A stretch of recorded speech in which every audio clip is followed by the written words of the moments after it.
Welcome back. Let's get straight into our panel from the Liberal Party. We've got Senator Gerard Rennick from Labor, Senator Murray Watt. Money Watt, there you go, that might catch on. Gents, thanks both for your time.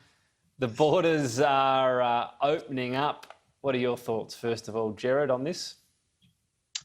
Oh, well, I mean, you know, it's taken a long time to get here, Tom. We've had, you know, thousands of Queenslanders and other Australians being treated like refugees on the border for far too long. I mean, it's an absolute disgrace that, you know, people have had to be camping out waiting to come home for months when, you know, if they'd have just got a simple test to say they were negative to COVID, we could have let them in. So, you know, it's better than nothing. But, you know, quite frankly, this should have happened months ago. The question going forward, Murray, is keeping them open, but also, you know, dropping the onerous requirements once we hope Queensland gets to 90% plus. Is that the point at which you hope the state, and I know the caveat, we can put in on new variants and so on, but if there's nothing more allowing than what we have now, that the state can just have open borders and not divide people on vaccination status, again, aside from, you know, healthcare settings and so on?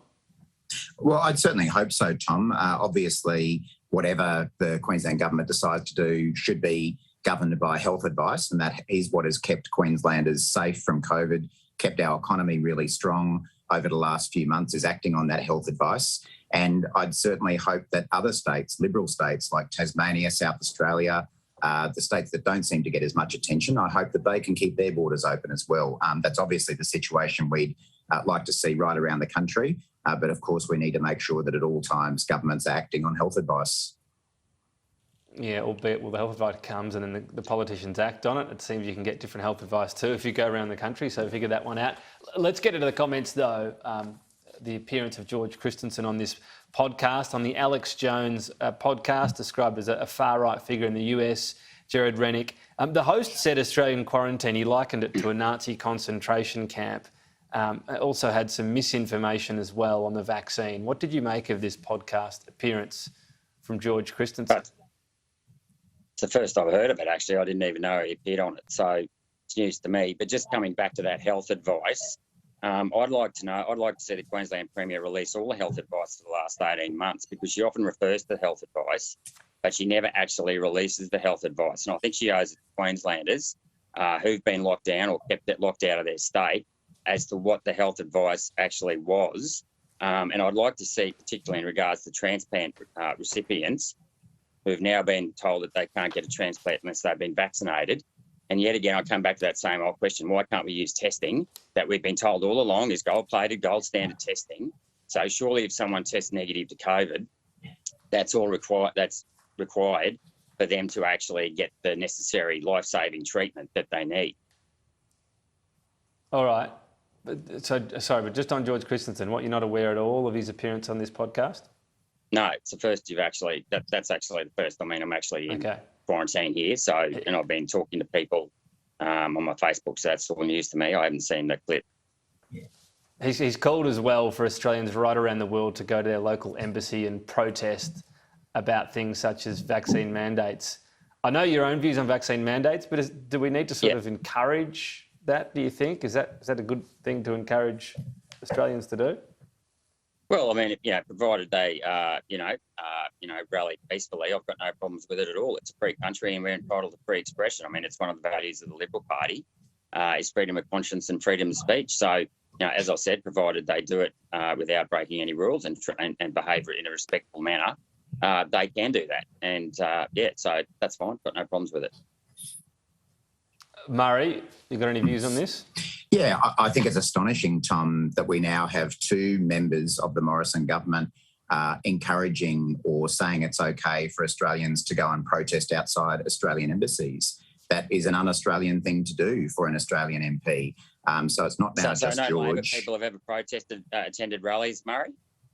Not outside Australian embassies that I'm aware of, and I certainly am not aware of any Labor MP encouraging people to do so. I think that is an un-Australian thing for Australian, because I would have thought that the job of Australian MPs is to speak proudly about Australia and encourage Australians all around the world to do so, rather than go and protest about laws that are supported by the overwhelming majority of Australians. Your job's not just to talk proudly about the Australian government and its policies, is it? No, but I certainly haven't ever encouraged people to go and protest outside the Australian embassy, and I'm not aware of any other Labor But you were MP saying having it's done the so job either. of an MP to talk positively about Australia. And when you're talking about government policies, it's not the job of an Australian MP to always talk positively about them. I think there's a pretty far cry, Tom, between politicians putting forward their views of government policies of the day, which of course is entitled in a liberal democracy, and encouraging people to go and protest about those policies outside Australian embassies. And I think it's another step again for members of parliament like George Christensen to be appearing on far-right programs which liken Australian conditions to Auschwitz. I mean, there's a pretty big difference between Australian quarantine stations and Auschwitz. People didn't get out of Do you agree Auschwitz. with that, Jared Rennick? Yeah, I don't think the comparison to Auschwitz is a fair comparison. I don't know if that's what George said, but I do think the quarantining... He didn't say that. And just to clarify, well, that's good he did not say that. Murray implied. This is what the host said. George. Murray's... George, if you like... Right. Just left that one unchallenged, but he was on the program. You'd think it'd be the sort of thing he would challenge. He didn't say it, just to clarify that. Right, okay. Well, as I said, I didn't see it, but I do think the quarantining arrangements, as I've just pointed out, with the people that stuck on the wrong side of the Queensland border and how they basically, had to, camp out wherever they've had to stay, has been over the top. And I come back again to why, like I'm in quarantine again for 14 days, despite the fact that I tested negative last Wednesday. How many times, how much longer are these quarantine arrangements going to go for when, it's the risks of COVID are well known. We've done everything we can do. So... It helps if you're vaccinated though, Jared.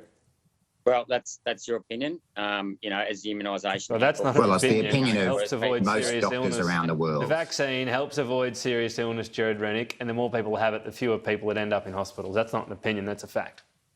Right. Most of the people who are in hospital on death's door because of COVID are unvaccinated people. So, I'm pretty sick and tired of Dr. Rennick getting out there telling people that it's completely safe to not be vaccinated when it's not. Of course, there are adverse reactions. Excuse me, but let's get several months Murray, now discouraging people getting vaccinated. What were you saying, Jared? Do you agree the vaccine? Stories. Let me just get your view clear on this, Jared. The vaccine does help significantly reduce serious illness from COVID. Do you agree with that? Well, the Pfizer trial had 22,000 participants. 2 people who were unvaccinated died, and 1 person who was vaccinated died. So the relative risk is about 95%. They say that's better. The absolute risk is very little. So you can read that however you want. Death is also serious illness. Well, I'm going on... You're talking about one trial. We've got the real-world trial of... billions of people or millions of people who've been vaccinated, and the overwhelming majority of people who are dying of COVID right around the world are people who are not vaccinated. Yeah. So, Jared... Have you got your source Murray? Like, where's your... You want to quote those numbers?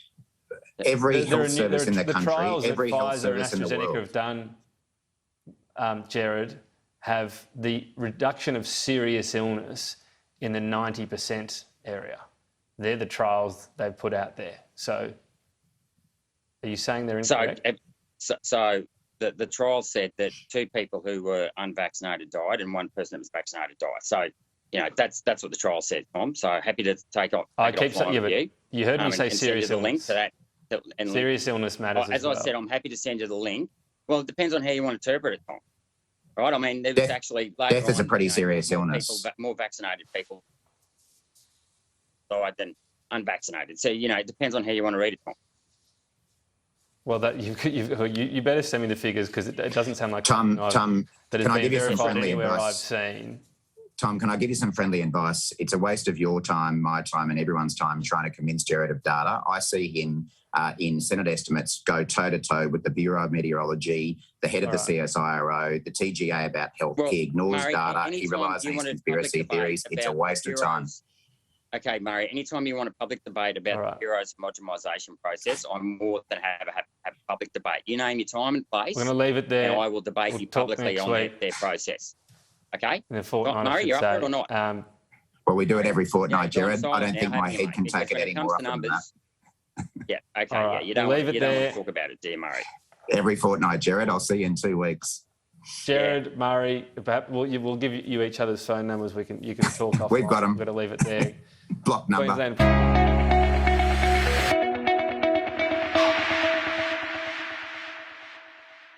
Authorised G. Rennick, LNP Chermside.